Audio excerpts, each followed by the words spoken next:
Well, they're trying again, and it's not just about me personally. This is who will express the voice of our values here in Central Texas over the next decade. And unfortunately, Mr. Smith and Mr. McCall have decided to go Tom DeLay one better and divide Travis County up into four pieces. It's really outrageous. It's done totally to place Travis County, 3/4 of our county, under the control of Tea Party sympathizers. That is not the expression of the values of Austin. We have had a rapidly growing county along with Hayes and Bastrop that I represent parts of, and it ought to have its own voice. Over 1 million people here. Instead, it's being split in the most gerrymandered way, deliberately to divide the coalition that has been so effective in representing Central Texas. I read with great interest yesterday that Mr. McCall says that he favors a more reasonable division. And I would call on him to speak out in favor of a division that would accord a voice for Republican suburbanites like himself and would permit the rest of our community to unite and have one voice in Washington. I have a district now that has too many people in it, just like Mr. McCall and Mr. Smith. I would expect them to be smaller, and I would like to be the voice for Central Texas as I've tried to be in the past, as well as perhaps for some of the surrounding counties. You know, really, I have people come to me from all parts of this community because they can never find Mr. McCall or Mr. Smith and ask us for help. Don't really see them very often in our community events. We need a congressman who's accessible, who reflects the values of this community. I've tried to do that. I'm willing to be held accountable in front of the people who are my neighbors in this county. But instead of giving me that opportunity, they're out to carve up and divide and mangle our neighborhoods, and it's ridiculous that they would attach us in the way that they propose along one skinny line, trying to ensure competition for the next decade between San Antonio and East Austin. That's not in the interest, and it's not fair to either the people of San Antonio or of Travis County. We have over 1 million people. A congressional district is about 698,000. We certainly could have an entire district. I once represented 98% of Travis County. That's how I was elected. It might be that a part of Travis County, largely the city of Austin, might include as well Kyle, Buda, San Marcos. The map that Mr. Smith and Mr. McCall are advancing is outrageous for those communities. When you drive down I-35 from Austin to San Antonio, you can look left and see part of Kyle and Buda and San Marcos in one district and look right and see them in another. That's not fair to split those communities either, and it's totally unnecessary. The only purpose of it is to deny our community a voice. Do you feel like that they're going to have some success with this? Well, they have a very compliant state Republican leadership here. I think that people in our community need to speak out forcefully.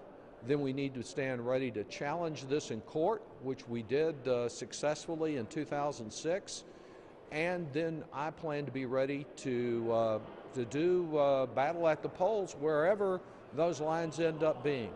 I've been here at the Capitol this week visiting with a number of the legislators from the San Antonio area, explaining I didn't choose them, they didn't choose me, but if the Republicans force this unfair gerrymandered map on both of our communities, I will do as I did when I was run all the way to Mexico by the Republicans in 2004.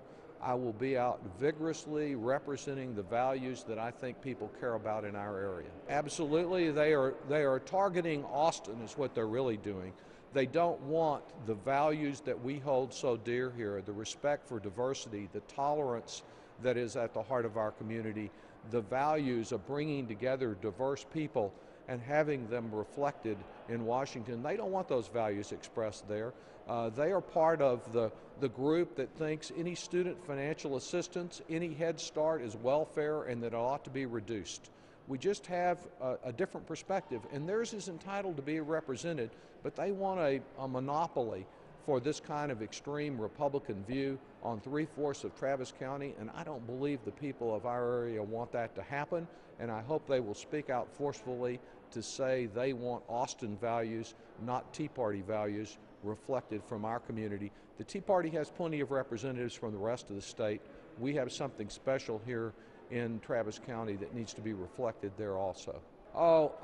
You know, from my first time up, I've been on the list. Republicans would be speaking out not just against me, but against anyone who effectively represented Austin values in Washington. I see it more of an attack on our community than me personally, but I'm reminded of the fact that in the last round of redistricting, Tom DeLay's aide, who's under indictment here in Travis County, had a memo out that said that a map that didn't get rid of me and two of my colleagues that they've now gotten rid of was not worth having, not worth the effort. So there's no doubt that they're very eager to see my departure because I do stand up and forcefully defend our values. This is my 17th year.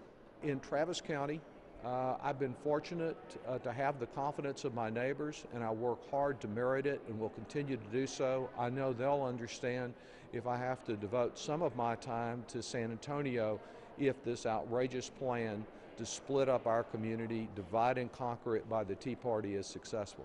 Well, it is absolutely a setback.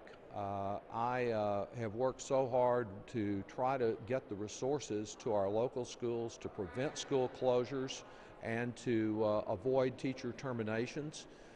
I believe it will be hard to assess exactly how the state uses the money. They'll claim it's for education, which it must be, but I think there is a real danger that this will just replace funds that the state would have made available there otherwise.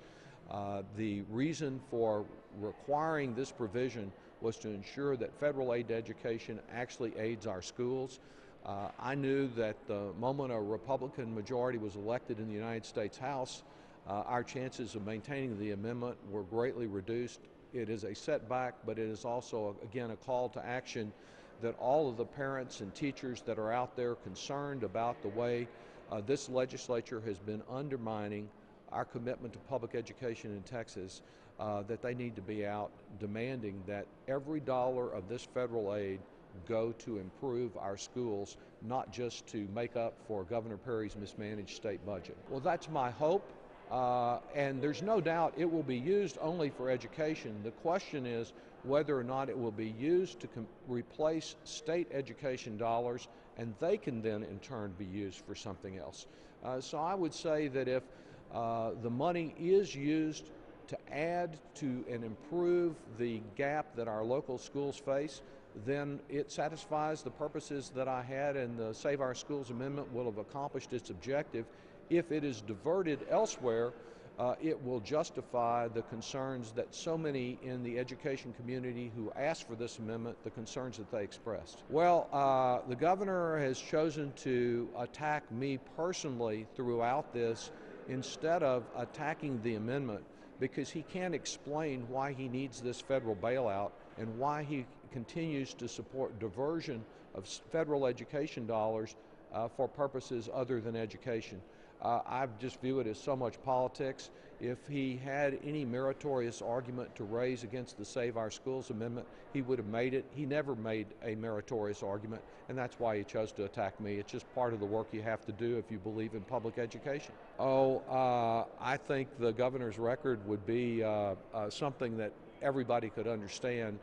It is amazing that someone who speaks so often against the evils of the federal government relies so significantly on federal dollars and was so eager to grab these federal dollars, which every Republican in the congressional delegation and in the Senate representing Texas voted against.